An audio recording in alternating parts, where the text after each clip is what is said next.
我其他就是在 Facebook 上面看，对。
Hello, everyone. First of all, I have to greeting to all of you. Good morning, good afternoon, and good evening to all of you. Today, we have participants from over 27 countries around the globe to attend this webinar. And first of all, I'd like to welcome all of you to this event, which is the live Zoom on ASEAN Sustainable Energy Week Facebook page. And my name is Wit Sithivakin, will be your MC and moderator for today's webinar. And first, I would like to welcome everyone to the ASE webinar, which is today the series number 2, with the topic of impact of COVID-19 outbreak on electrical vehicle market in Asia. And this is organized by Electric Vehicle Association of Thailand, or EVAT, or EVAT, as we call it, Thailand Board of Investment, or BOI, as we know here in Thailand, and Informa Markets. And the webinar today is part of the ASEAN Sustainable Energy, or the ASE Week 2020, or in the short name ASE, ASEAN's largest international exhibition and conference on renewable energy, environmental energy efficiency, and electrical vehicle technology, which will be held on the 16th until the 18th of September this year 2020 at Vitech, Bangkok here in Thailand, and the IEVT Tech 2020 International Electric Vehicle Technology Conference and Exhibition as well.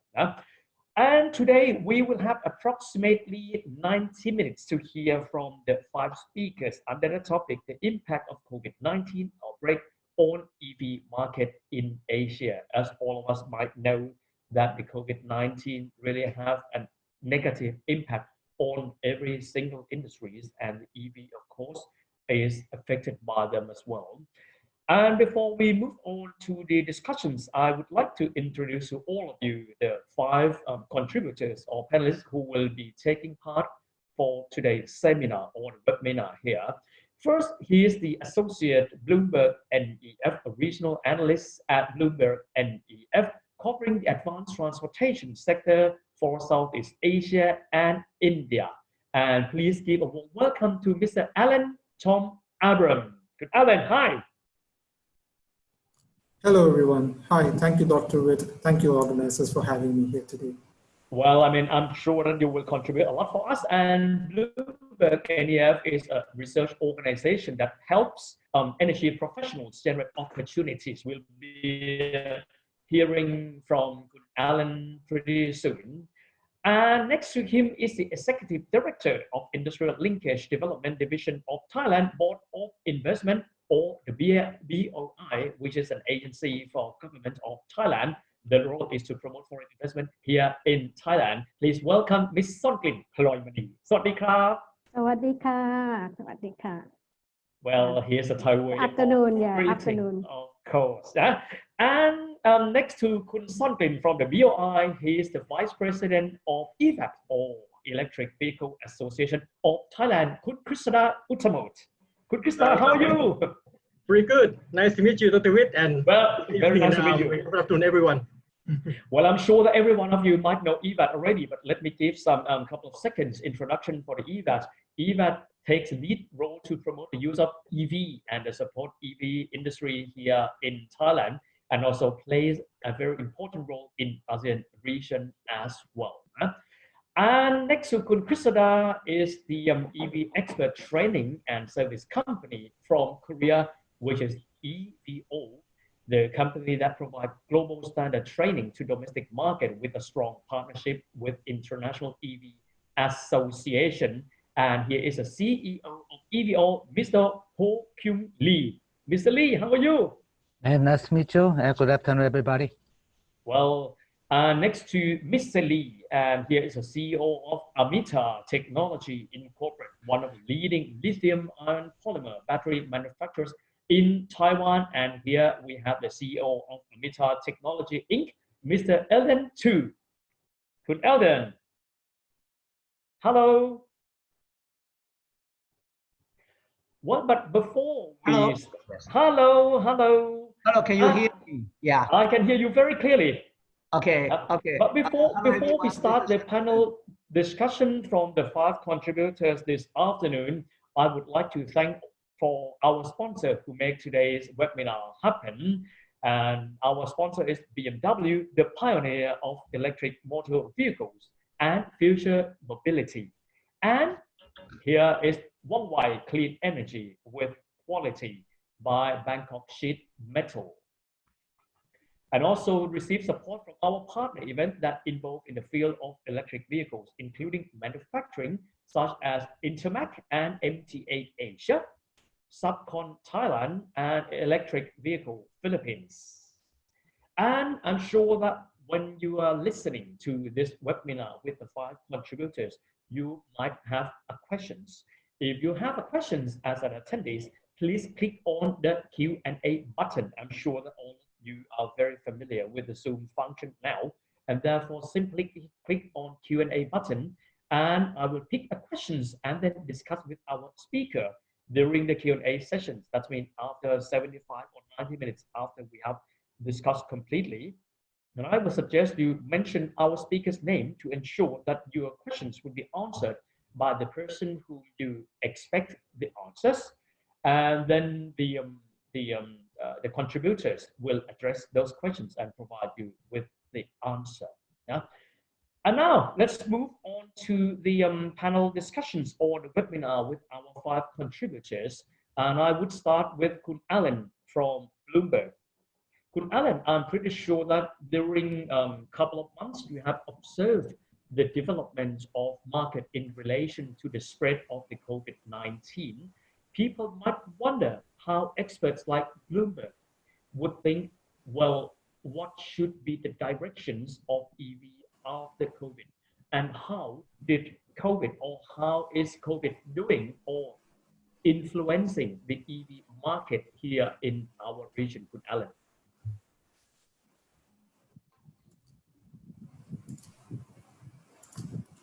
Thank you, Dr. Witt, for the wonderful introduction. Good morning, good afternoon, good evening, everyone. It's a pleasure to be with you all today and talking to you about the impact of COVID-19 on EV adoption. And when Dr. Witt introduced ourselves in a few words, I would also like to give a slight introduction about what Bloomberg NEF is for everyone who's on the call that did not know how we operate. So Bloomberg NEF is a primary research service within Bloomberg which covers the energy transition. It covers everything from clean energy, advanced transport, digital industry, innovative materials, as well as commodities. So essentially, we are a group of people who look at how various technologies and business models are helping the world transition from one which is extremely carbon intensive to one which is less carbon intensive. And today I'll be presenting to you most of our views from the advanced transport perspective, where we look at everything from electrified transport all the way to next generation shipping and hydrogen. So this is a very quick introduction of ourselves, Bloomberg NEF. And today we'll be slightly digging a little bit deeper on the impact of COVID-19 on EV adoption, especially in Asia. So first, in order to understand the impact of COVID-19 on electric vehicle adoption, we have to first take consensus on what is the impact on the overall automobile market. So this slide here, I have tried to capture what is the impact of COVID-19 on passenger vehicle sales in the first quarter of 2020 when compared to the first quarter of 2019 in major automobile markets across the world. And here in this chart, I have only captured the impact on internal combustion engine vehicle sales as an introduction. And I will be showing you more details about the electric vehicle part as well. And what we see is that the impact has been huge. We are seeing vehicle sales falling from 7% in Korea to all the way up to 45% in China. And the impact has been high, even in countries in Southeast Asia.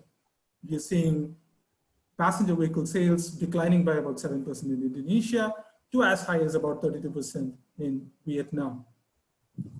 So when we look at the trajectory of how various countries are going about containing the virus and how successful they're able to spread, to stop the spread of this virus, we see that in our base case scenario, most markets across the world will face a difficult situation in 2020. Overall, we expect that across segments, 2020 is going to see a fall in overall sales volumes. It will vary by segment. We expect in the passenger vehicle segment, the sales volumes to drop by about 23%. For two-wheelers, we expect it to fall by about 25%. For commercial vehicles, about 29%. And for buses, we expect about 2%. Now, the lower extent of impact on buses is because most of these contracts are over long durations and with multiple agreed timelines of delivery. But overall, this is our view on how electric vehicles or passenger vehicle as well as two-wheeler and commercial vehicle sales will take a hit in 2020. But what we see is that the recovery is also coming in the next few years, and it will vary by segment. Two-wheelers and commercial vehicles, we expect recovery to happen faster than when compared to passenger vehicle sales. Now, moving on to the question of how does it affect electric vehicles? When we look at electric vehicles, the early evidence suggests that it is mixed. What we see is that in many European countries, like Germany, UK, France, Italy, when the total internal combustion engine vehicle sales declined by a large extent, we saw passenger electric vehicle sales actually growing by more than 100% in these markets. This is partly because of the carbon CO2 emission regulations that's in effect in the Europe, and also because a lot of these orders for electric vehicles were made in 2019 and were delivered in the first quarter of 2020. Now, when you look at Asia, it's a mixed signal. We are seeing very positive sign in a market like South Korea, where electric vehicle sales have actually grown when the overall internal combustion engine vehicle sales actually decline. Whereas in Japan and China, what we see is that electric vehicle sales have actually fallen to a larger extent than the internal combustion engine counterpart. So that's why I said the evidence is still weak and it's still mixed. But when we look at how electric vehicle adoption is expected to move in our base case scenario into the short term, what we expect is that in 2020, it's going to see the first decline in its modern history for electric vehicles. We expect the electric vehicle, passenger vehicle sales to decline by about 18% from 2.1 million in 2019 to about 1.7, 1.8 million in 2020. And after that, we expect a quick recovery. We expect it to recover quickly and go up to as high as 5.4 million vehicles in 2023 for the passenger vehicle segment. And this growth, if you look at the chart on the right-hand side, is going to be driven majorly by China and the Europe. And this is because both of these have very strong policies. China has the new energy vehicle mandate, coupled with the corporate fuel economy regulations, which actually makes it mandatory for a lot of automakers to bring electric vehicles into the market and sell electric vehicles in the market. And in Europe, this is pushed by the carbon dioxide emission regulations that is in place. So in the short term, what we see is that countries like China and countries in Europe actually push forward a lot in terms of electric vehicle adoption. In China, we expect about 15% of all passenger vehicle sales to be electric in 2023. And in Europe, we expect it to be somewhere about 9 to 10%. But what we see is that in markets in Asia, or even like Japan, or even in the US, and even in India, what we see is that electric vehicle share in total passenger vehicle sales will remain about flat over the next 2 to 3 years. Instead of a rising trajectory that we had seen over the past few years, it will almost remain flat. And that's possibly because a lot of the policies in these places are still in working conditions. And we see that in South Korea, the electric vehicle adoption will go. Now, this is the short-term story. When you look at the long-term story, it's going to be driven by economics. And what is driving economics is the fall in battery prices. So in our annual exercise of trying to figure out what is the volume weighted cost of a battery pack for lithium-ion battery pack across the world, we see that the price for last year was about $156 per kilowatt hour. That's the average volume weighted price that we determined. And what we see is that from the beginning of the last decade, from 2010 to 2019, the battery prices at the pack level have fallen by about 87%. When we extrapolate this trend into the future by looking at how the learning rate as we define it is, how much does the cost of a battery decline when the deployed volume doubles? We estimate that the learning rate for lithium-ion batteries is at 18%. So that means every time the deployed volume of batteries double, the costs fall by about 18%. This means that we expect battery prices to fall below $100 per kilowatt hour by 2024 and to about $61 per kilowatt hour by 2030. Now, this is a top-down approach. Now, when we look at the bottom-up approach of trying to estimate how to manufacture batteries at these costs, we also see that with technologies and processes that are available today, we will be able to get to less than $100 per kilowatt hour. But to go beyond that, we will need some technological breakthroughs and innovations which can help make that cost trajectory possible. So as the electric vehicle batteries get cheaper, what we see is that after 2025, a lot of countries, especially in Asia, like Japan, South Korea, China, India, all of these markets, and even in Southeast Asia, start adopting electric vehicles at a much faster pace. And we expect electric vehicles to account for about 58% of all new vehicle sales in 2040, and about 31% of all new passenger vehicles on the road by 2040. Now, this is the global average. When we look at how different countries progress, what we see is that, again, in the short as well as the long term, Europe and China would lead the adoption of electric vehicles. Japan and South Korea in Asia, after slightly lagging in the next decade, will catch up pretty soon in the 2030s And overall, we expect about 60% of all new passenger vehicle sales in Japan and South Korea to be electric by 2040. But in emerging markets like India, the case could be a little slower.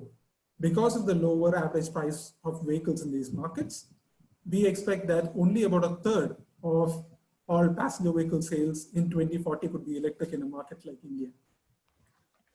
But this is just the passenger vehicle story. When we look beyond passenger vehicles, there are other segments like commercial vehicles, buses, and 2- and 3-wheelers, which are also very interesting. And we see that a lot of this activity is happening in China, and in Asia. So if you look at the commercial vehicle segment, in a quick summary, what we expect is for light duty vehicle applications, especially in urban centers, we expect electric vehicle drivetrains to become really popular in the major markets that we talked about here. And we expect about 59% of all new light commercial vehicles in 2040 to be electric in the major markets across the world.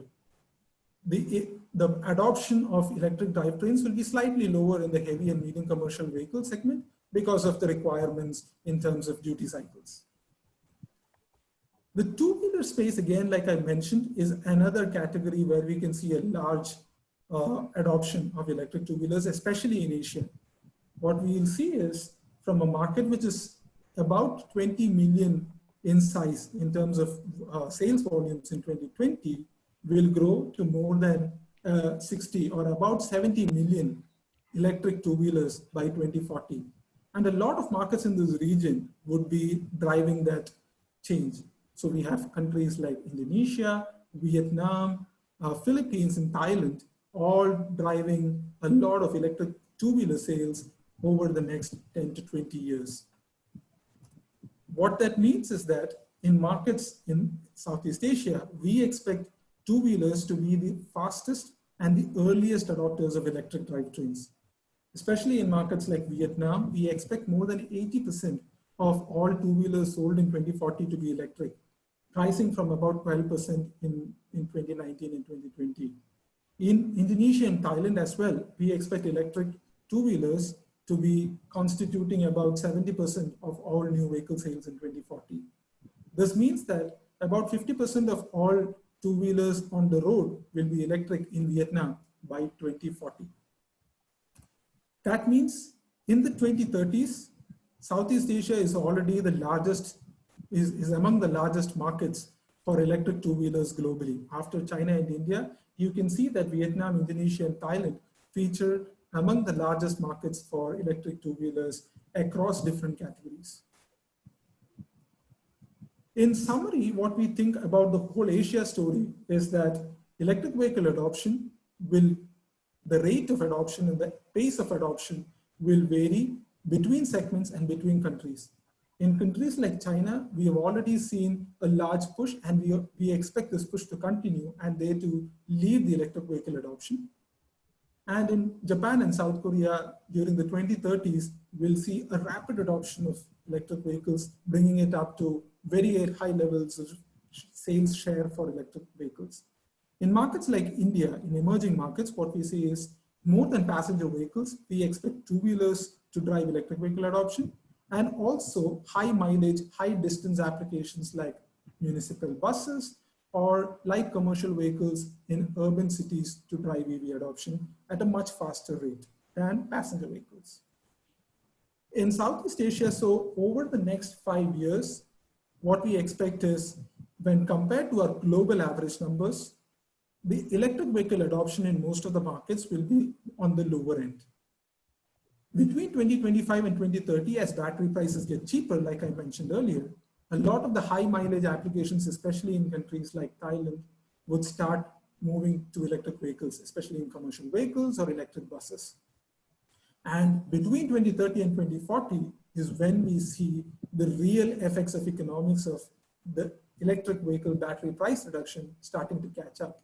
And we will see a large number of commercial vehicles as well as buses in many of these markets starting to adopt electric drivetrains, along with the 2-wheelers. Overall, the passenger vehicle segment is going to be the toughest segment in the region for electric vehicle adoption because of the overall lower levels or lower price levels for the vehicles in the market. There are multiple policies in discussion in both Indonesia and Thailand right now, and we'll have to wait and see how these policies will be able to push electric vehicle adoption over the short to medium term. So this is a quick summary of how we expect electric vehicle adoption to shift over the next few years. And because of the paucity of time, I've only been able to give you an overall summary, but I'm happy to answer any questions if you have any, and along the panel. Thank you so much. Well, thank you, Alan. And I've got one little question here because you might have time in the end of this webinar. Have you calculated or taken into account the outbreak of the coronavirus 19 into that study already? Yes, we have. Yeah. Oh, you have that already. So the Yes. future seems to be pretty bright. But I will have a chance to discuss with you again later on. Thank you very much, good Alan. Sure, thank you so And now much. let's move to BOI or Thailand Board of Investment with Kun Songlin. Of course, I'm pretty sure that all of us are aware of the ability or the competence of Thailand as a country who have developed a strong foundation for parts manufacturer as well as automotive suppliers. And I wish to ask Kun Songlin, who is the Director of Industrial Linkage Development Division for the BOI. I mean, what is actually the measures of BOI in order to ensure the continuous development of the investment for parts and supplier as far as EV is concerned?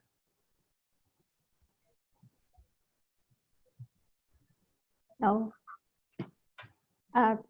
thank you, Dr. Witt, for introduction, and good morning, good afternoon, and evening for everyone. Before I just talk about the promotion policies or supporting policies of Thailand Board of Investment, first of all, I would like to brief introduction of the BOI function in order that the participant outside Thailand can have a big or good picture of Thailand Board of Investment, what we have done or what we are doing. And so,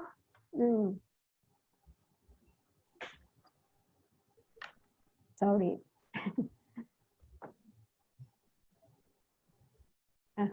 Okay. BOI is Thailand Board of Investment, or we call BOI, as Dr. Witt already introduced to you all, that we always call ourselves BOI. BOI is the investment promotion agency. It's a government. So our function or our job is just to facilitate investors that would like to invest in Thailand. And if somebody would like to invest in Thailand, we have to provide information. We have to help them coordinate with other government agencies or coordinate with the private sector. But besides that, our tools to promote investment is tax incentive and non-tax incentive. This is what we use to promote the electric vehicle in Thailand as well. But besides the incentive, we also provide the business support service for investors. This must be important as well because the tax incentive sometimes is not benefit the investment, but the service is more important. And BOI also concerned on this, so we provide the service. And I will show you the sourcing service that can help to develop the local supplier in Thailand, and we can have the strong supporting industry. Come to our investment promotion measures. Normally, when we promote investment, any kind of activity, any kind of business, we have the package of incentive. And this is all the package of incentive. For example, import duty on machinery, or import duty exemption on raw material, or the corporate income tax exemption. This is all the tax incentive. And for the non-tax incentive, we also include in our incentive package. For example, land ownership, because normally the foreign investor or foreign company, when they invest in any country, They cannot own land. But in Thailand, if you get promotion from the BOI law, you can own land. And visa and work permit facilitation is one of our tools that it is very easy to get the visa and work permit if you are the promoted company. On the left-hand side is the policy is the most important that when we promote investment, we use or utilize the RIPLO policy. It means we don't have the condition for the foreign company to invest in Thailand. You can easily set up the business in Thailand. You can have 100% ownership, foreign ownership, or you can export or sales in Thailand. No condition for this one. And the most important for the automotive sector, no local content requirement. That means if you invest in Thailand, you can import the part or you can sourcing locally. It's up to your convenience. And this is why, because we don't have the condition for the local content, this is why we have to provide the sourcing service in Thailand in order that to stimulate the car maker, the big player, to sourcing the part, the automotive part in Thailand. For the EV industry, the electric vehicle is one of our target industry. So we promote this sector and grant more incentive if comparing to other products. And the business or activity that eligible for promotion is everything. Electric vehicle itself, EV parts, and also infrastructure, battery charging station. This is all that we promote and get more incentive. Come back to incentive. What you get if you would like to invest in Thailand. This is, I just get example. Our tools that I mentioned earlier that used to stimulate investment or grant incentive. For the electric vehicle, normally you will get import duty exemption on machinery and the corporate income tax exemption. When you get profit, you don't need to pay tax. You will get exemption on corporate income tax. But the year of exemption is different. It depends on what the benefit that the project bring to Thailand, bring to Thai economy. But for the part, it's more important. We would like to promote the supplier in Thailand. We would like to have the strong supporting industry for electric vehicles. So we promote investment for the part, EV part, and get more incentive. If you produce the part, you will get more incentive comparing to the vehicle itself. And if you look at the right-hand side, you will see that this is the major auto part for general vehicles. For general vehicles, not EV, you get some incentive, but it's different. If the part utilize or use the low technology, you get less incentive. But if high technology, you will get more incentive. But for the EV part, you will get the same incentive. That means 8-year exemption. That is rather maximum. And for the charging station, it is infrastructure to facilitate the use of electric vehicle. We provide you 5 years of corporate income tax exemption. That is high. So it's high. This is the status of electric vehicle promotion. Now, from this slide, you will see that we have more than 20 projects of electric vehicle. And we also have the battery project and charging station. So it's going to, some company already start operation in Thailand, but some is going to start in the next 2 years. This is another measures to support or develop supply chain in Thailand besides investment promotion. This is a service that BOI provide for the car maker and suppliers. We call this one is linkage development that I work for. So what we promote the linkage between the car maker and the suppliers. We prepare the online database of the suppliers in Thailand. So if you are the car maker, you invest in Thailand and you would like to source the part locally, you just come to see us and you just tell us what you want, and then we will provide you the list of supplier in Thailand. And after you study the database and you would like to meet somebody, we will arrange a meeting for you. It can be a group meeting, one-on-one meeting. And also what we have done in the past that we can make the suppliers, the SME suppliers stronger is vendor meet customer event. What is this mean? Vendor meet customer is mean you bring the suppliers to meet with the big car maker. And this one, the vendor is mean the car maker can provide you the information of their purchasing policy, the management policy, technology, and also the supplier can see and visit the factory. And then they can see the technology inside the factory. That is it very hard for supplier to contact the vendor by themselves. So BUI is the coordinator, and then we arrange a meeting, we arrange the visit many times a year. So this is very effective. And also, we also provide a seminar for the supplier. The topic would be the one that upgrade the competitiveness of the supplier. We have arranged a seminar all year. And the last one is exhibition. You see the name of exhibition, Subcon Thailand. It means subcontracting. What you can see from this exhibition?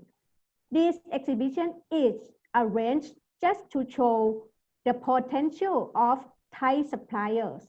Most of them are small and medium company. So we invite the buyer from overseas, we invite the local buyer, we invite the car maker in Thailand to visit this one. And then we have a lot of business matching in this Subcon Thailand. More than 8,000 pairs of business matching. So this is what we have done to support the supply chain development in Thailand. And this is the result. You see, we have around 2,000 company suppliers in Thailand. And then we can claim ourselves, we have the strong base of supply chain in Thailand for the automotive industry. And you can see from this slide, the use of local parts, 60 to 70%. And some model is about 90%. And also besides for the domestic production, we export around 60%. This is the potential of Thai suppliers.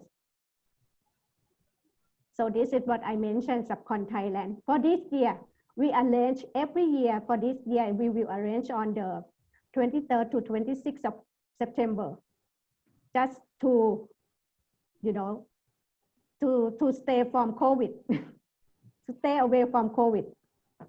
And this is just example of our industrial linkage development between the car maker or the motorcycle makers and the supplier.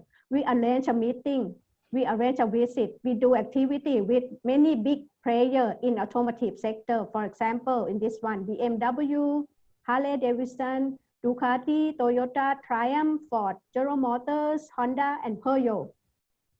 This is the big name. We have done a lot of things with them. And this is because of COVID. We cannot visit a factory.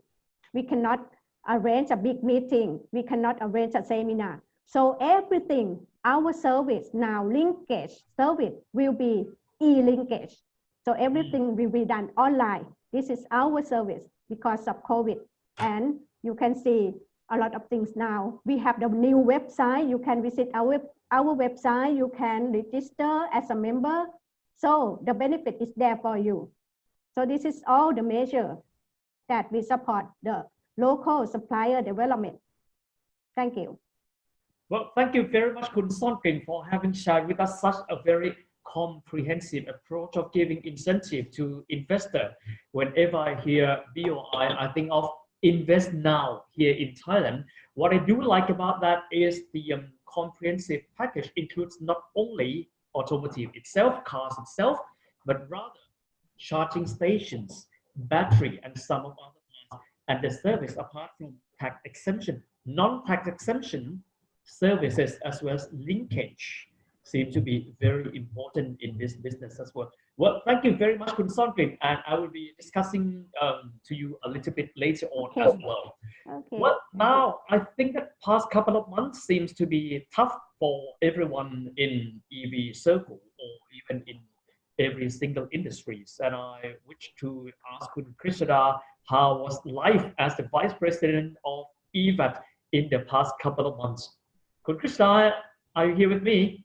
Yes, I'm here. Well, I imagine that you will be years older, but you look fresh. That's mean the market for EV is not as tough as people would have expected. Actually, the market is very dynamic indeed. Oh, nice to hear that. Well, as the Vice President for EVAT, how do you see the past couple of months as far as EV market is concerned? Okay, thank you very much, Dr. Witt, and of course, good evening, good afternoon, and hello everyone for joining. Thank you for joining the ASEAN Sustainable Energy Week and the panel that we have the discussion today. Please allow me to share some screen with you to give you a little bit of the intro on the Electric Vehicle Association. What who we are and what do we do, how active we are with the members. So this is a bit of the information that I'd like to share with you up front. So basically, most of you are very familiar with the electric vehicle development in Asia and of course in Thailand. Here in Thailand, the EVAT is set up or has been set up as the non-profit association aiming to promote the and to support the knowledge and to exchange the knowledge of the electric vehicle technology and innovation. So the association was found in the year 2015 when the Thai government had shown a particular interest on the electric vehicle technology, and they had just started to launch a policy to promote EV in Thailand. So the founder is Dr. Yusapong, and he is currently the president of EVAT. So when talking about the structure of our members, we do have quite a number of members since we start the association in 2015. Currently, we have nearly 230 members, so consisting of about 150 corporate members and about 71 individual members coming from university students and private entrepreneurs. So a lot of the car companies are part of EVAT, and we do have a regular meeting to basically drive the electric policy and to suggest our let's say support scheme to drive electric vehicle industry forward in the Thai market. So now a little bit into the current structure of the BEV market here in Thailand.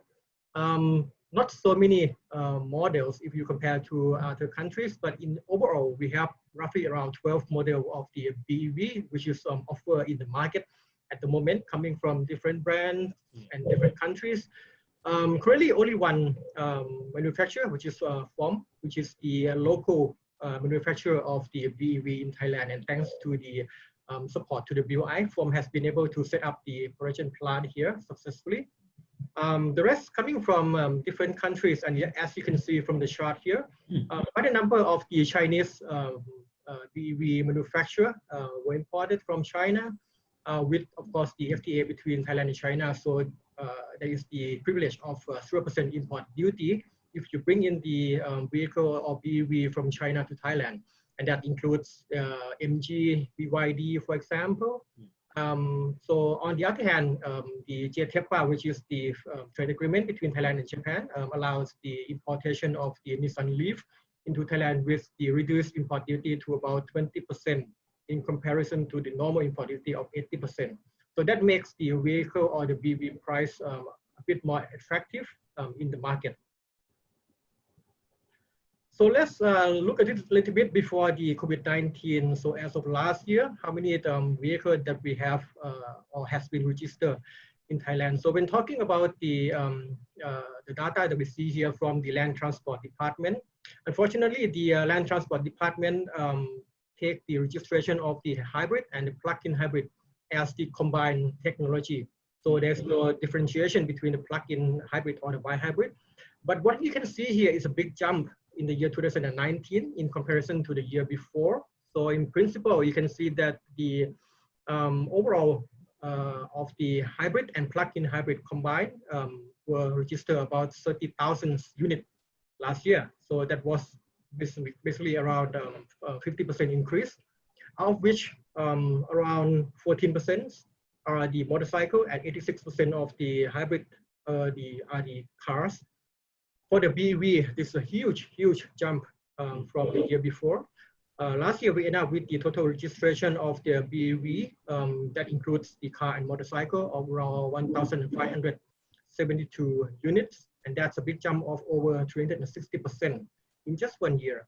So you can see that the market is now picking up a lot on the electrification. And I see this is a very good potential for Thailand to move forward. And you can see that we have already 12 models. And as you see the presentation from BOI, there's quite a lot of the BOI applications or the interest to invest for the hybrid, plug-in hybrid, and also the BEV in Thailand in the coming period. So we have to drive it forward, and I think it's quite a good potential. In comparison to the charging station here in Thailand, just to give you a total structure of how many chargers or public charging stations that we have at the moment. So basically, if we look at the total locations, this is roughly around 527 locations, divided by ASE normal charge. That would be, if we count by the number of the charging outlets, it would be around 750. So this is a normal charge that you can find in the shopping mall, in the PDT gas station, and so and so. The number of the DC quick charger, however, still very small due to the number of the BEV available in the market is still just started to pick up. So we see around 69 to 70 of the DC quick charger at the moment. So still a long way to go when we look at the charging network for the electric vehicle. So moving on to the year 2020, now we see that the impact of COVID-19 has a lot of, let's say, influence and impact around the world. There are quite a lot of the headline news, but I pick up some just to show you that we have mixed messages and mixed news around the world. So it's not all bad. Some you can see, for example, Reuters report, just a few weeks ago that Volkswagen will pump 2 billion euro into China for electric vehicle BEV. So what does this mean? It means that the market recovery in China is getting quicker than the rest of the world. They have been in the first country with the COVID-19, but now they are on the recovery phase. So we can see a quick recovery in China. At the same time, you still have, let's say, bad news from different markets. And the pandemic, for example, the New York Times saying the pandemic will permanently change the auto industry, which is quite true. Because when looking at the car manufacturer, we are looking for the cheapest available source of the supply of parts, component anywhere in the world. But now you realize that, well, when things like this happen, so what can you do? How can you keep on the production if the parts delivery cannot be met? So now we have to think our strategy differently, how to make the global utilization of the plant availability and the part supplying network. Perhaps it makes sense or make better sense in the regional level more than just looking everywhere. So this is a mixed news that we are seeing at the moment. And I would like to conclude my last page of the presentation on the key challenges that the automotive industry is now facing. Basically, it's 4 pillars, which is quite common. We addressed already that, of course, when we look at the impact of the COVID-19 with the lockdown, of course, we have the limited supply of the vehicle parts from the part supplier to the OEM to the manufacturer plants around the world. So we won't be able to meet up with the production schedule because the parts are not available, and these parts are coming everywhere. Yeah. And of course, on the second hand, we have seen a lot of the shutdown on the manufacturer. So this is due to the high vehicle stock at the dealers, due to the lack of the part supply as just mentioned, due to the just-in-time production strategy, and of course, most of the car manufacturer would have to reduce the workforce, and of course, they have to reduce the overtime as well due to the liquidity problem. So this is the challenges that we see. And of course, on the third challenge that we see is the drop in the new vehicle sale. This is of course quite common because in the COVID-19, the demand dropped everywhere. But I have to say that in Thailand, we're quite fortunate that all the dealership, all the service center has been able to operate during this period or during the month. So if compared to Malaysia or Singapore, we are in, let's say, a much better situation that we are able to run the dealership business in this period. Doesn't mean that they run profitably, but at least we can provide a service to our customer. And last but not least is the most important aspect of the impact, which is the declining liquidity for the car manufacturer. Of course, if you sell less car, you have high inventory. This is the quite a big issue on the liquidity that we have to look at the cash flow, not only from the wholesale supplier, but also down to the retail business of our dealer as well. So basically, these are the 4 challenges that we see. And I believe that we will discuss more in detail in the panel discussion. Thank you very much. Well, thank you very much, Kun Krishnada, for giving us the comprehensive account of how do you see, as the Vice President of EVAT, how do you see the dynamism of the market in the past couple of months. But I capture one of the headlines by New York Times, who says that the COVID will change the automotive industry permanently. This is what I will ask you in the second round, but at the same time, I wish to ask also the CEO of EVAT, Mr. Ho Kyung Lee, upon this topic as well. As EVAT is one of the leader or the leading player as far as the EV is concerned, of course, from Korea, I wish to ask you, how did you see the effect from the spread of the COVID-19 that have the impact for the EV industry in the past couple of months? Will that shape the what they call the new normal? Will that really force you to revise the strategy for electrical vehicle, Mr. Lee? Yep. Okay, first of all, thank you very much to invite me here. And today I'll discuss about the impact on business for COVID-19 and the future strategy in electric vehicle market. Mostly I focus about Korean case as well. In my cases, I'm the electric vehicle safety trainer mostly. So my main service area is training and providing the PPEs and the consulting and the other services, including the charging and the global B2B cases as well. So this is some kind of example what I have done before the COVID-19. I'm the safety trainer. So before the pandemic issue, I have lots of things work with other internal partners and global partners as well. But suddenly the pandemic comes out and I'm shocked. I'm very surprised because there is no more training, offline training, so that my sales will be significantly decreased and I have no way to make some sales and make some business cases at all. So until the training getting increased right now, but it is very reduced significantly. And I have 3 kids and I have to lay job and I have to keep my money. So that's why I have to some ideas how I can defeat current situation. In the Korean situation in the automotive field, in the May 7, domestic major 5 companies total sales significantly decreased. Almost 50%, almost 50% minus when compared to last year. The main reason is the export was the 62.6% minus, but oppositely, domestic sales increases, but very slightly.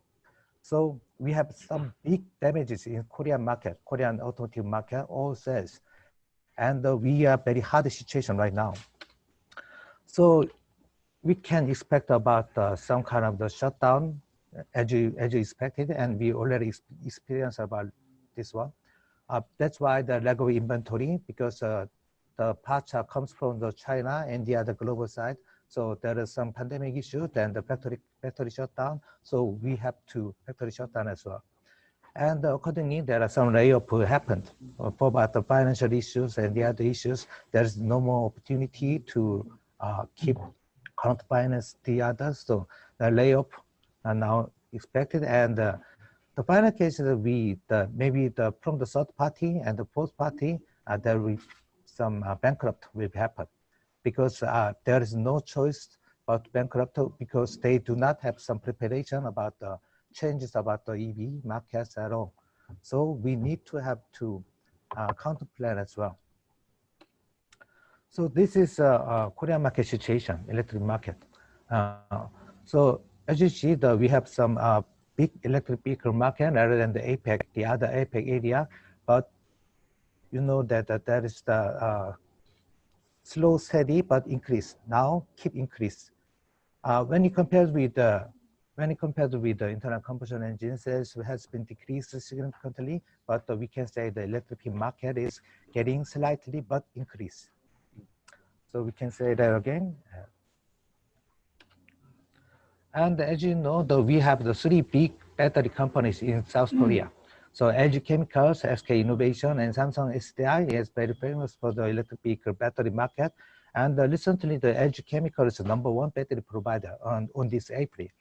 Even the pandemic situation, and the Korean 3 battery companies market share is now over 40%. So I can say that the battery technology we can export to other nations easily, and based on the battery technology, we can work together and make a synergy in the near future. For about the Hyundai and Kia, Hyundai already announced that they cannot make any more internal combustion engine from 2030, their internal plan. So they will have a plan to make the 44 vehicles, eco-friendly vehicles by 2025. And the 23 vehicles are all electric vehicles. And now Hyundai and Kia is world fourth EV market share.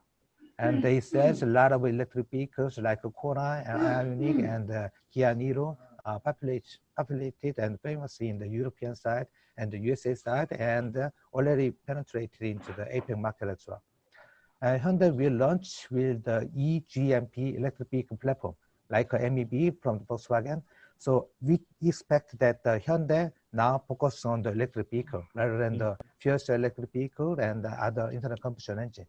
And you know that they already have some investment to the Rimac and the Ionity, especially for the European market. And recently they have an engagement with the Samsung SDI for about the solid state battery. And they are started to the UAM, urban air mobility business as well. So in this case, we have many synergies. We can make some synergies based on the battery technology and the Hyundai technology and the other parts suppliers as well. And there is some positive effect of the COVID issue. This is not the Korean, but maybe you already know that we can see the clean air again. That's why we have to keep our strategy. We have to make it clear and much cleaner. That's our target to our successors, to our sons and the others as well. So we have to keep our pace. And everybody know that COVID-19 is just a start of the risk. And after that, we're going to start from the recession, and the climate change, climate crisis will be coming up again. So that's why we have to make a sustainable strategy, long-term strategy, rather than the short-term strategy. That's why we have to keep our focus on the electric vehicle rather than the internal combustion engine. I'm sorry about the Korean, but you can see the English.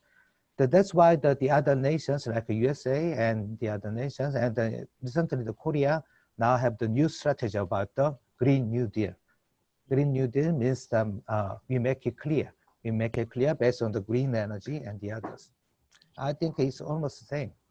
But, you know, we have a question, how we can make it? Because for the COVID issue, we cannot make a meeting, we cannot make a seminar, we can make a face-to-face meeting while the business study at all. Even in my case, I cannot go anywhere, even 6 months. How we can make a synergies with other global partners? So recently we are gathering together with my local partners, and we're gathering some ideas how we can overcome these kind of the issues with the BOI Seoul as well. So we are focusing on the untapped. Maybe you already about this kind of the things, untapped solutions. So our target is to focus on the online and the virtual reality solutions. Maybe you already know about that virtual reality is already populated in the education and the training, even the business side. from the young people and the old people and in business areas as well. So we are now preparing some kind of the online training based on the firefighters and the sub-technicians for the engineers as well. All kind of this online training come from the United States and the United Kingdom and the European side as well.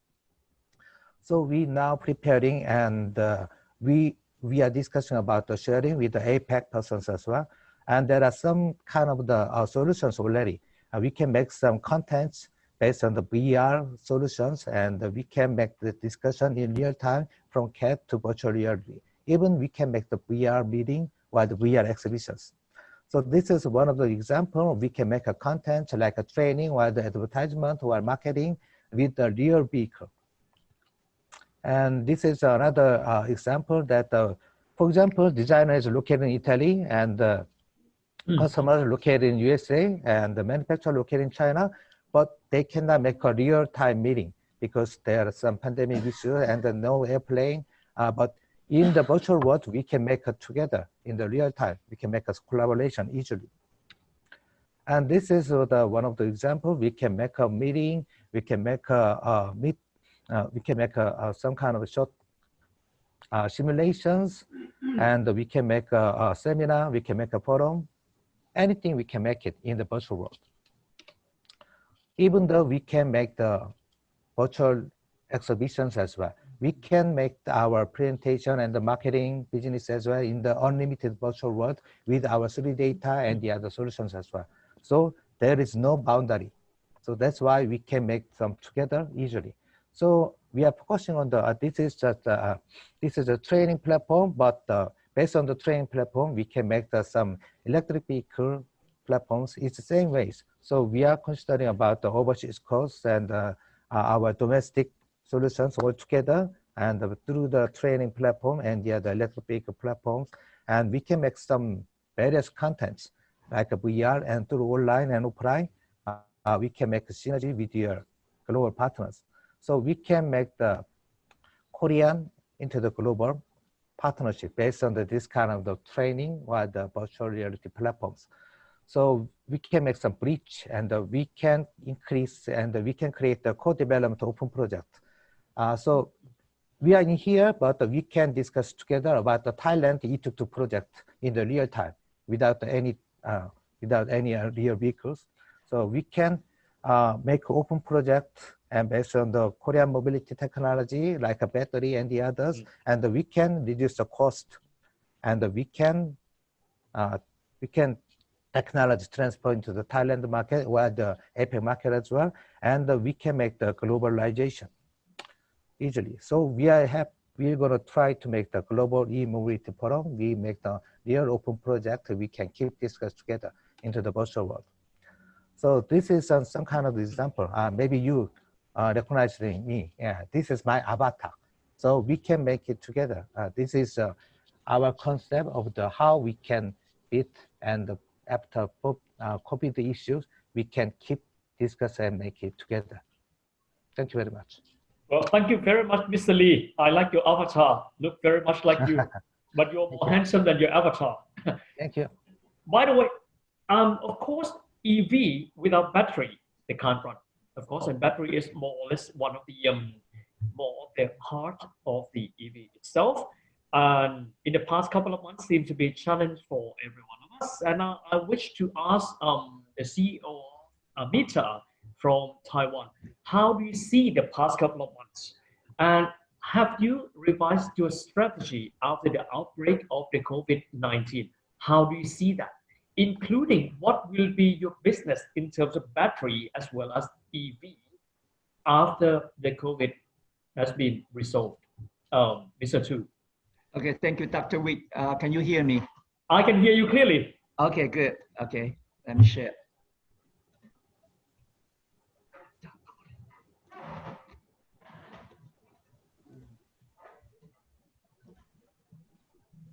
Okay, thank you for joining with us on the session of how battery and energy storage system boost EV industry in post-COVID-19 era.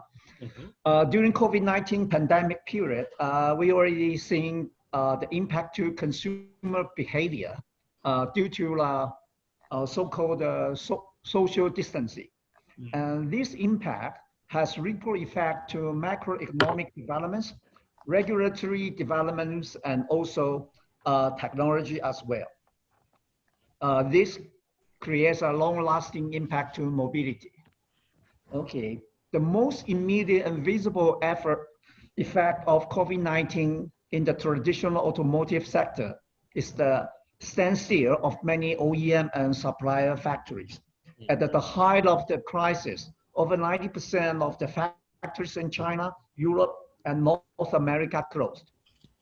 We can also see that the mobility players are also suffering. Public transit riders has fallen 70 to 90% in major cities across the world. And this has been identified by Bloomberg, the associate of the Bloomberg, showing his research result. Okay. And from this chart, this is also coincide with the data before in the BNE Bloomberg. So you can see here, I would like to highlight the German case. In German, we can see that in Germany, we can see the data reveal that total car registration in March fell by 38%, while fully electric car actually grew by 56%, with the hybrids by 208%. So data from EV volume also shows similar trends. In another way, Chinese car producer BYD even recorded over 300% increase in March sales amongst its fully electric and hybrid car models. So in conclusion, so we can see that what kinds of the customer behavior after post COVID-19. Then we can see that consumers are shifting away from shared mobility, public transit. This is the reason just to avoid the risk of the infection. So we can see the transport mode has been changed because of the pandemic issue. This is all about the social distancing. So in conclusion, we can see that, so what would be likely the consumer behaviors in post-COVID-19 era in mobility? We believe that consumer would choose non-public transport mode to avoid infection, just as we explained to see that. They are more cautious of ESG. I think we already saw the first time that we ever saw that our sky can be as clean as maybe 100 years ago before the Industrial Revolution. So we are more concerned about the environment, social and governance. And we are likely to spend less time in public area. All this behavior will lead to the decision criteria in purchasing more environmental friendly EVs and affordable EV, probably with a less battery capacity or higher energy density, because we are moving to the mass adoption of EV. So EV has to be competitive compared to conventional ICE vehicle. In another way, to adopt the same driving behavior, the fast charging capability are also required. This is because of people spend less time in the public area, so they are going shopping less time. Before, they may take 2 or 3 hours in shopping, but right now they have purpose shopping. So they may spend maybe less than 30 minutes for shopping and buy the things. So in the meanwhile, they want to charge the car within the 30 minutes, as less as possible, because of there's a risk of infection in the public area. And also the safety concern will be rise when the mass adoption of the EV. Well, thank you. Yeah, sure, please continue. Okay, and this is what we can help Amita Technology Incorporation in terms of the lithium battery. Amita Technology Incorporation was established in March 2000. We especially focus on the lithium battery. with the vision that one day lithium battery will be the power source for vehicle and energy storage. And this one day has become a reality. We have seen the widely adoption of lithium battery as the power source for vehicle and energy storage. And since the establishment, we believe lithium battery as the power source, we need to have the pouch type instead of the cylindrical or hard shell battery. And later on, I will explain this one. Secondly, we focus on the material sciences with the long time testing data accumulation in our laboratory, including NCM, lithium ferrous phosphate, and common LTO or TNO. We do have in-house expertise of the turnkey production facility. And this is, we built our factory by our own expertise. We are now having the battery cell 44 ampere hour for power type and 48 ampere hour for energy type battery cell. And we are moving ahead to increase the capacity of the battery cell. This is simply because of by larger the battery cell, so we can reduce of the balance of the system of the battery pack. However, we have to keep in mind, battery, especially the lithium battery, is the optimum technology. We are not only trying to drive the cost down, we have to think about other issues such as cycle life, because we don't need to have a battery cost less than $100 per kilowatt hour, but it can last only less than 1,000 cycle, or sometimes of less than 5 years of ownership. So cycle life will be one thing we need to be considered. And of course, fast charging, as we mentioned, and also, especially in the Southeast Asia, we have to think about the high ambient temperature, because of a lithium battery is likely to degrade faster in the hot ambient temperature like in Southeast Asia, especially if you look at India, sometimes it goes up to 40 degrees Celsius. So we have to think about all these factors into the battery design to come up with the optimum, not just pushing one parameter, cost or cycle life or anything else. Okay, right now we have 200 megawatt hour capacity in Taiwan, and we are moving ahead to 50 gigawatt hour factory in Thailand. We are certified by IATF 16949. This is for the auto industry. And today we are glad to be the subsidiary, one of the member of Energy Absolute PCL in Thailand. Here's just give you just a quick introduction regarding Energy Absolute.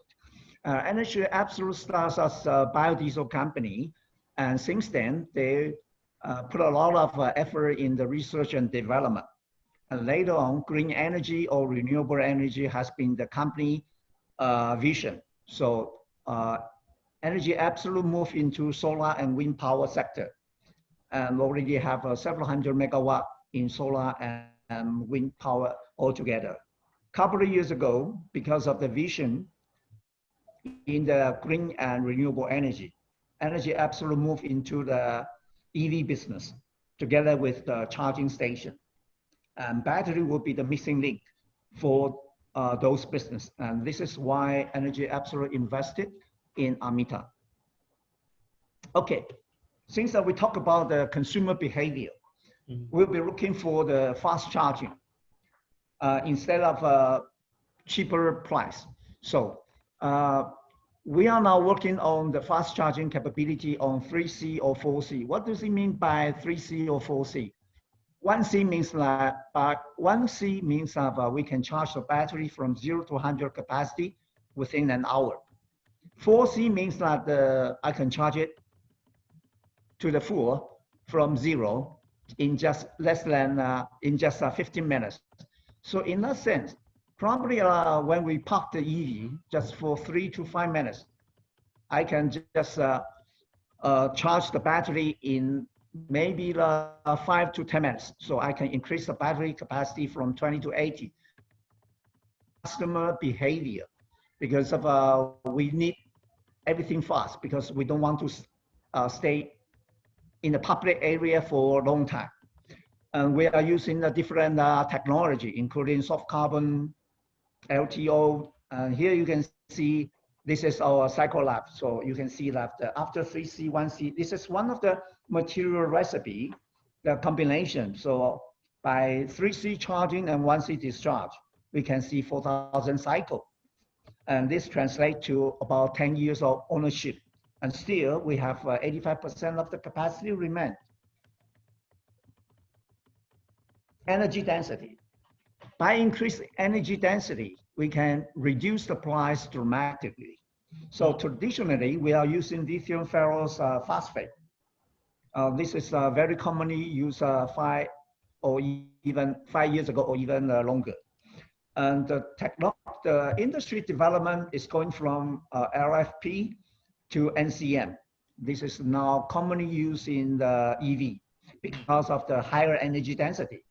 So we are moving from the NCM 111, we are pushing up to the NCM A11. So you can see the energy density from 180 watt-hour per kilogram, we push it up to 280 watt-hour per kilogram. Still, we are pursuing the energy density through various technology advancement. The next step after NCM A11, the coming new generation will be a lithium sulfur and lithium air. And for this new technology, we can even push up the energy density over 300 or even higher than 350 to 400 watt-hour per kilogram.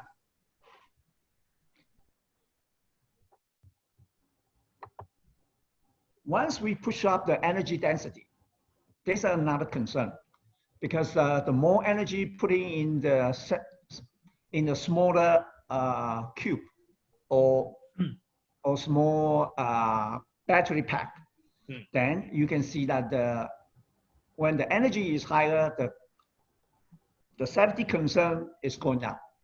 So how to address the safety concern? Because of we believe the pouch type, or you can see this is the lamination of the electrode of the positive and negative electrode separated by separator would be the best solution in providing a good battery cell or battery pack. Here's an example. So you can see right-hand side is a lamination technology. Okay, on the upper side is the lamination, and on the lower side is we call it the winding. So we can see the winding technology in conventional battery cell, just like a cylindrical. Either we use it in 3C or we use it in elsewhere. The winding technology provides good production efficiency. However, when we are using in the high C rate, 3C, 4C, we create a lot of heat. And this heat, if we cannot distribute it uniformly, we can easily have distortion of the battery cell inside. And this kind of the distortion not only hurts the cycle life of the battery, but also creates the potential risks of the safety concern because of once there's a defect spot, and easily this defect may expand. And later on, if the workmanship of the battery cell is not good enough, then it may create hazardous issues such as caught on fire created by so-called internal short circuit. So this is the way we are helping so EV now is the growing trend in automotive industry. The advancement of the lithium battery technology, we definitely will accelerate the adoption of EV in the near future by improving the safety, increase the higher energy density, and also the meeting the consumer behaviors, just like fast charging. Okay, this is my end of my presentation. Well, wonderful, wonderful. At least we can see the development of battery technology. What I do like about Mr. Eldon talking about this is that battery is the missing link. if the battery comes with a powerful capacity, that means the EV can go even faster and can have more power as well. Well, when I look at the clock, I think the 5 contributors have spent their appropriate times in order to cover many points. And therefore, instead of having a second round for the discussion for every contributors, I might bring some of the issues or the questions from the floor to bring upon here. And first, I might ask Kristada first. Once you mentioned about the headlines over there from New York Times, and they said that the automotive industry will not be the same again. That means they will change completely. How do you see that statements? Do you think that the industry will shift permanently? Will they have the new perspective for the development of EV? Or how would you think the post-COVID EV industry will look like? Okay, thank you, Dr. Witt, for the question. Actually, this is the topic that when I see the headline, I also ask myself, wow, how much impact that we could expect to see in the post-COVID period. And of course, when I look into the news and of course, trying to find out some more information on what would happen, I believe there are some good facts that we can think about. First of all, when we talk about the likelihood that the automotive industry will change forever, we're talking about, first of all, we could potentially see the factory closure and shutdown, because according to some of the analysts, they say that in the many years in the past, the car maker worldwide has at least about 20% more factory capacity than what they need. So basically they expand into the market or the area that they see the potential growth, but of course the demand is now not in the market. And because in the point of the financial factor, if you keep the plant without any production, it is not profitable. So we could see the closure, but the closure will not be easy because of course we have the labor union, you have the workforce that in terms of the, let's say, closing down, it is not in, you cannot take the economic factor into the decision. It is also the political issue as well in the country that you invest in. And therefore, this is not an easy decision, but I would say that we might see a lot of changes in this area in terms of the factory closure. The second one, especially on the electric car, could come sooner. And I see this question from the panelists, I'm sorry, from the audience feeding the question as well. If the COVID-19 would cause any delay or any, let's say, because of oil price went down, so it has to make the EV still more attractive.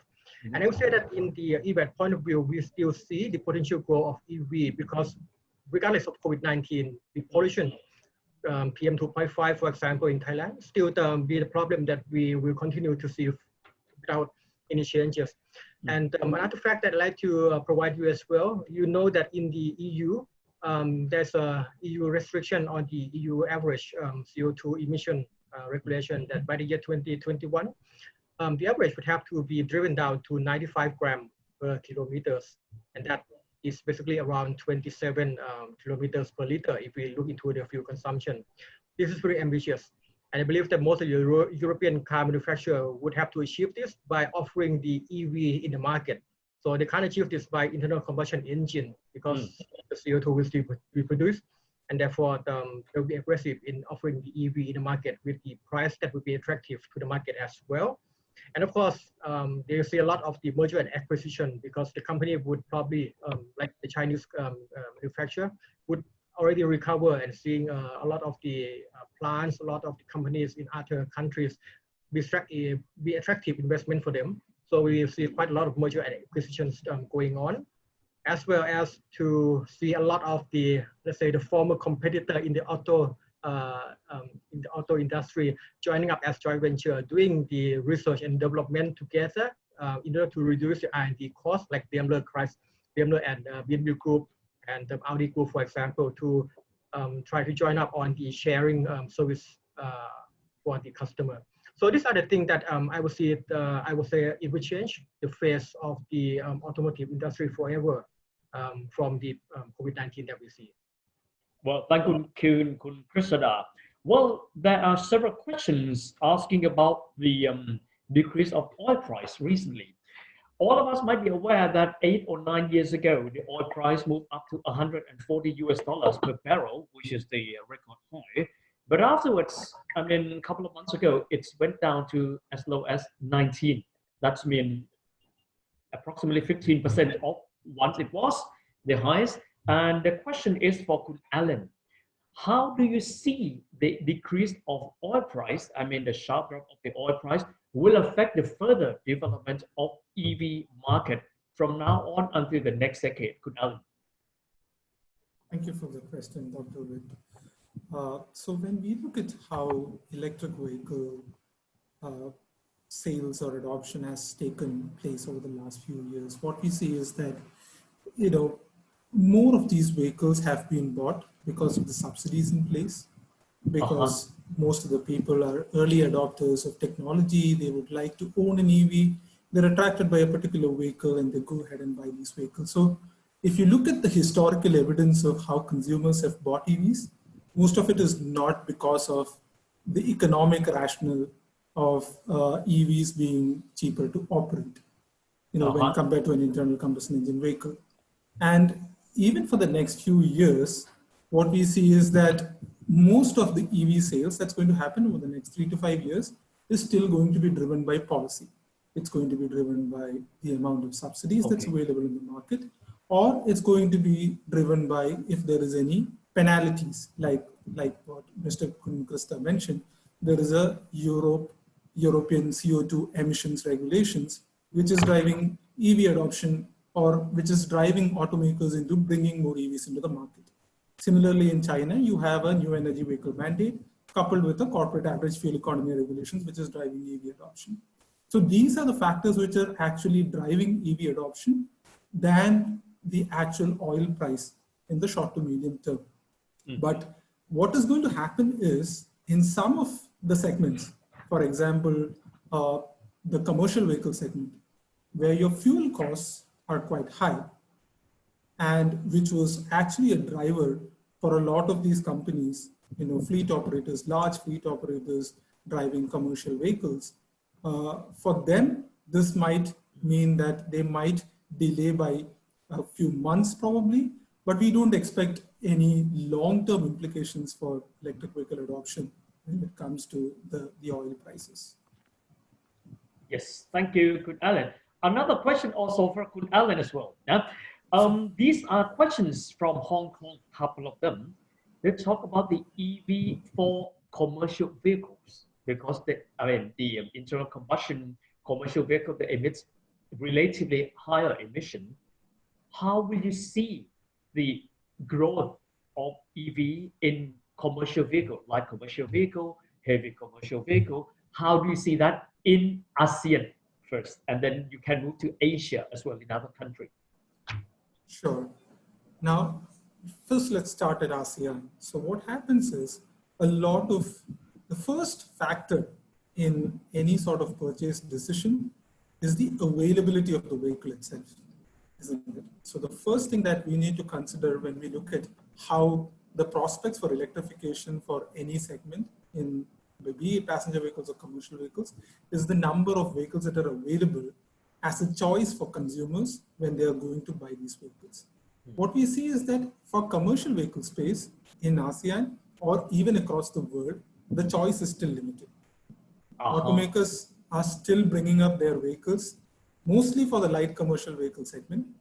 We are seeing a lot of activity in China and Europe. We are seeing some vehicles in the pipeline in the US as well. But outside of these markets, we don't see much happening. That's possibly because, a few cities in China would say, okay, if you're not an electric commercial vehicle, you don't get access to the centers of the city during peak hours or off-peak hours. Similarly, if you're in London, if you want to operate a commercial vehicle in the heart of London city during peak hours, or because London is a low emission zone, you can't take your internal combustion engine vehicle, commercial vehicles into the heart of the city. So these are, again, factors that's driving a lot of adoption in these markets.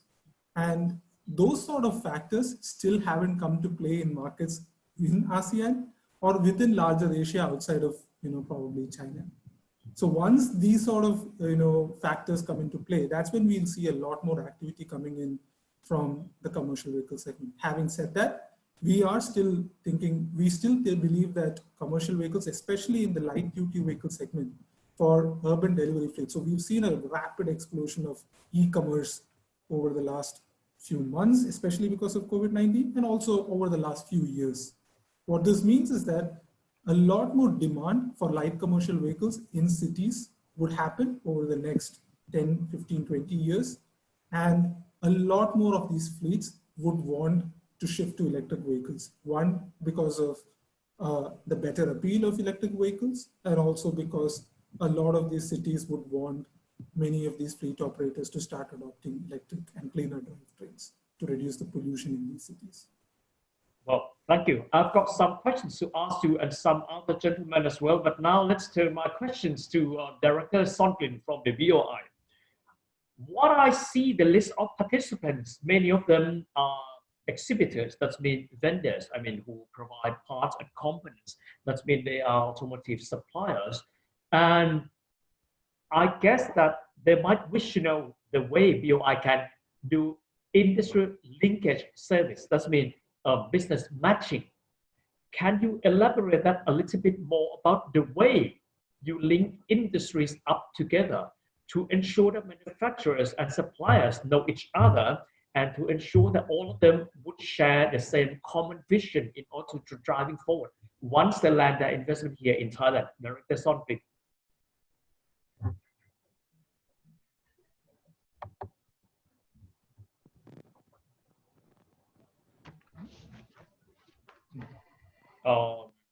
I think we have an audio problem here. We can't hear Director Sondrin from the BOI. Okay. Oh, wonderful. You are here Okay. with us. Okay, great. Business matching. Yeah, business matching. This is a service that I would like to show to the investor, because I would like investor to see the different picture of BOI. Normally, everybody will think about BOI as investment promoter, but we have many services. But business matching is one of our service that, every year we can create more than 30,000 million baht, the linkage. And half of that, or more than half, is the linkage between the big player, the big car maker, and the small and medium one. So how you can join our business matching? Actually, we do everything. You can request. We will do upon your request. If you are the foreign company, you would like to meet with the suppliers and would like to ask us to arrange a business matching, we also do for you, Or even you are the big group, you are the delegation from foreign country, from any country, and you would like to visit Thailand, you would like to visit, do the business matching with the public sector, the government sector, or you would like to do business matching with the supplier in Thailand. We can do for you within half day, within one hour, within one day, whatever we can do. Just request us. You can send a request to email or any channel.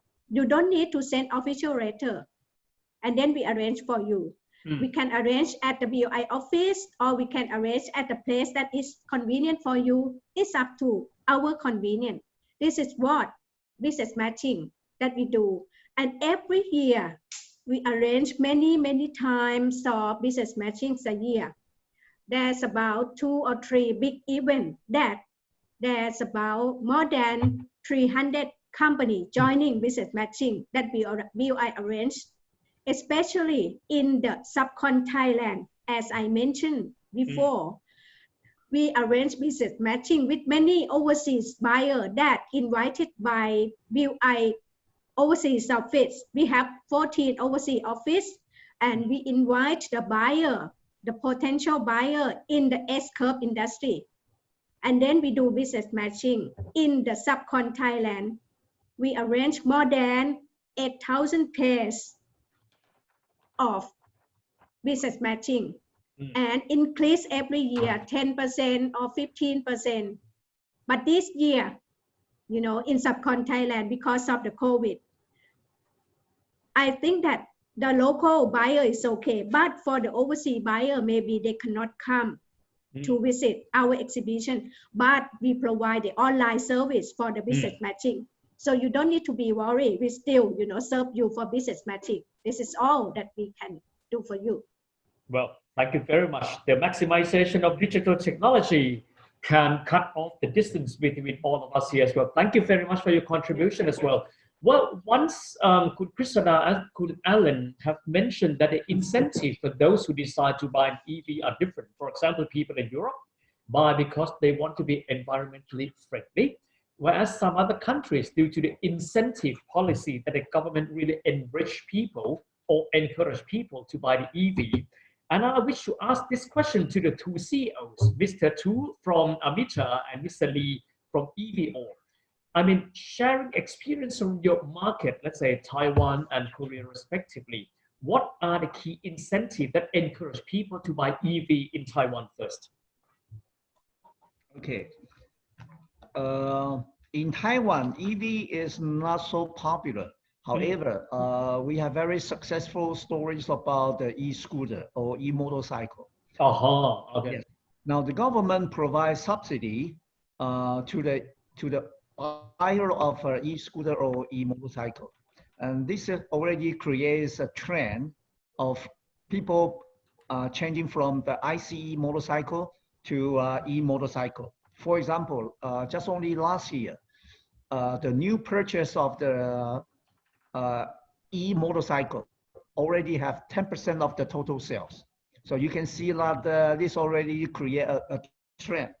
And this trend is going to be to grow exponentially starting from this year. And even this year, we have seen more growth from the electrical motorcycle, but not for EV now. Because of the government subsidy. Oh, because of government subsidy. Do they use your battery as well, motorcycle? Well, yes, because of they provide a slightly higher incentive for local made battery. Yeah. Okay. Thank you very much. And how about the example in Korea? Because what I heard from Mr. Lee is that Hyundai will, of course, spend quite a lot of their effort developing the EV as well. What are the key incentives that really encourage Korean market in order to purchase the EV? Mr. Lee. Yeah. Thanks for the ask to me. In Korean market, there are some special incentive program, like a subsidy program, and the government side leading this kind of the subsidy program. And first of all, Korean government gives some subsidy to the electric vehicle itself. To the user when buy the electric vehicle, then the subsidy will be added and the real user final cost will be decreased. But similar likely in the other United States and the European side, our Korean subsidy is much higher grade. So it is useful to the electric vehicle users to get by the vehicles in the first time. And the second one is it's a special one thing, and for about the electric vehicle charging, we give the subsidy as well. It is special, different. For example, like the United States and other European side, there's no subsidy for about the electric vehicle charging stations. But they are just focusing on the public charging and the others. But we spend some advanced incentive program to the personal charging as well. For example, like on the apartment, and you know that there's some big problem to expand our infra network into the big apartment or the public building, like a villa and the condominium. So that's why our Korean government gives some subsidy to the public building and even personal charger. But the subsidy incentive program getting decreased year by year, and right now, and they want to expand the charging infrastructure to the commercial side or the other side as well. That's why the electric vehicle user can enjoy the EV life. That's the special things. Well, thank you very much. I mean, I'm very glad you talk about the numbers of the charging station, because EV without charging station and without powerful battery, they can't run anyway. Yeah? By the way, let me turn another question to Chris Sada.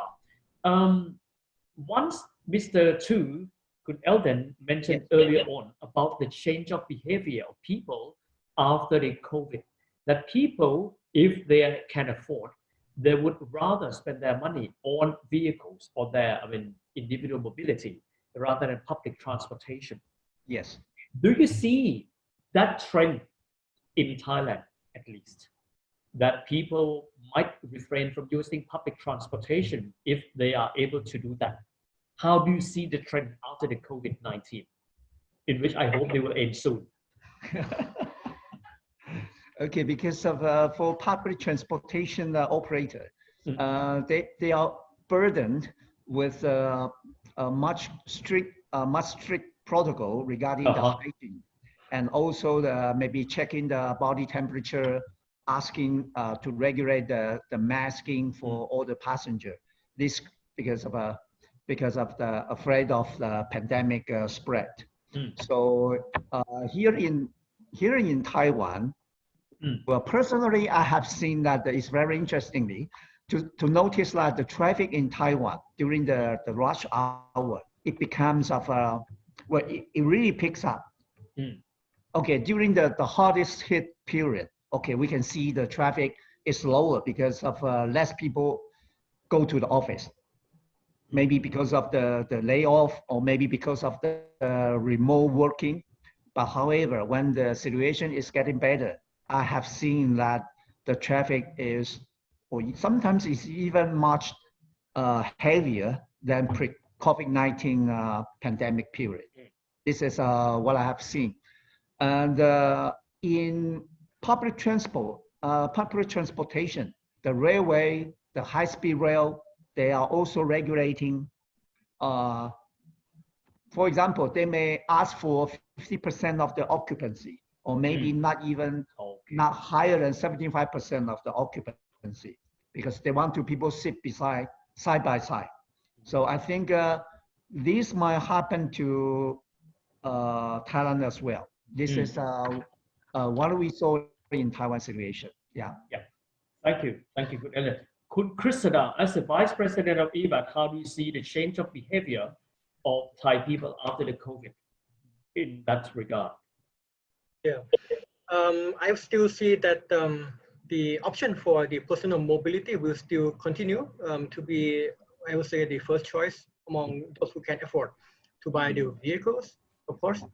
And what we are about to see, and of course, I don't know, we could be proud to say that Thailand would probably be the first country in the world to have the motor show after the COVID-19. So this is scheduled to be in July, so next month. Given that the government will announce that the open up of the space for exhibition would be allowed, then we could see let's say the new normal of the motor show, where people would come to buy the car in a big exhibition hall with the mass or with the space not too congested like before. And I would say that the outcome of this motor show will probably be an outlook of the new, let's say, new movement after the COVID-19 on what happened to the on the personal mobility, on the passenger car, on the pickup trucks. Would it drive the number of the bookings more than last year, which we don't think so, because the demand is not really good. But it would probably show a lot of the indication in terms of the development and how people prefer to have their vehicle, in which type, into what price segment that would be most popular. I think this is a very interesting period for us to monitor, Dr. Witt. Yeah. Well, thank you very much. I think it's about time we spend almost 2 hours. That we gather all the information from all of you. Your contributions are very much appreciated. Thank you very much, 5 of our contributors today, starting with Kun Alan, Kun Krisada, Director Songlin, Kun Eldon, as well as Mr. Lee as well. Thank you very much for your time discussing together with us today. Thank you very much. Okay, thank you. Well, and I'm pretty sure that all of you might want to get the answers from the contributors in the Q&A, and the questions and answer that were brought up here and addressed here will be published in the cyberspace to ensure that all of us will have the information discussed today as well. And before I leave all of you today, let me share with you the information that this is the number 2 in the series for the ASEAN sustainability here. And let me promote to all of you further on that the number 3 will be coming as well.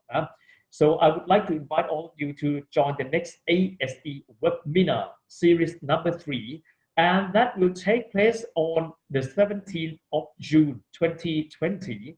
And you will hear all the views from leading automotive companies and technology in electric vehicles in Thailand after the crisis as well. And the registration is now open already, and you may visit our Facebook page, ASEAN Sustainable Energy Week, and don't forget to follow our Facebook page so you won't miss any of our information and update as well. And you can also watch today's webinar again or download speaker's presentation on your Facebook page at the website worldwideweb.asew-expo.com. Once again, worldwideweb.asew-expo.com.